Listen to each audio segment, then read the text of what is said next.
How to fix your Pandora application not loading. So let's get straight into the video. There are a couple of reasons why you would be facing this problem.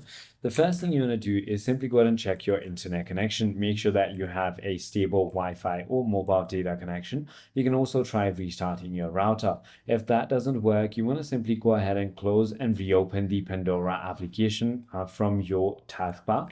Now, the other thing you want to do is go to status.pandora.com to check if all the servers are operational for the application. If your application is not up to date, you want to simply go ahead and head to your App Store or Play Store and simply go ahead and update your application.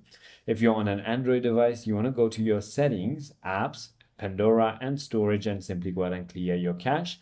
If that doesn't work, a simple restart may also fix many minor issues. Make sure that your date and time settings are always automatic, and you can simply try logging out and logging back in as well. If none of it works, try reinstalling Pandora or simply go ahead and contact their support team. I hope this video clarifies everything for you. If you have further more queries, feel free to comment down below, and I'll see you on the next one.